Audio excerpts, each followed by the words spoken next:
Jimmy Tart s'échappe avec le ballon. S'il marque, ce sera définitivement plié pour Richmond. Personne. Incroyable! C'est Kent!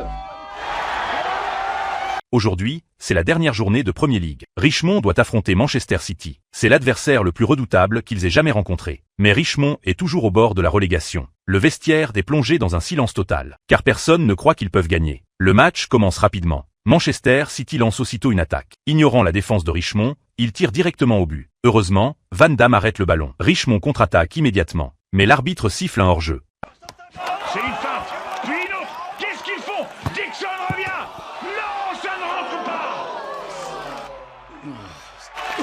Magnifique, le marchand de sable a bien failli tous les envoyer dormir. Un peu de ruse de la part de Ted Lasso.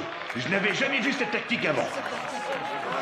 À la mi-temps, le score est toujours de 0-0. Richmond doit absolument prendre un point pour éviter la relégation. Alors Roy rentre en jeu. Au début de la seconde mi-temps, les supporters sont ravis de revoir Roy. Mais Manchester City obtient rapidement un penalty.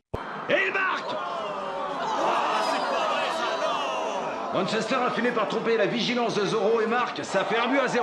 Après plusieurs occasions, il a fini par rentrer. Manchester prend l'avantage alors que le stade devient soudainement silencieux. Roy se précipite désespérément vers le ballon. Mais à ce moment-là, sa vieille blessure le lâche. Il s'effondre lourdement sur la pelouse. C'est alors que le stade entonne la chanson de Roy. En tant qu'ancien meilleur buteur de Richmond, il se relève d'une fois de plus, regardant les supporters autour de lui. Roy se relève en serrant les dents malgré la douleur.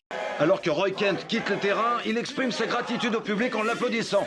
Kent a toujours été aimé des supporters parce que c'est un joueur qui se donne à fond sur le terrain, comme il l'a montré ce soir encore.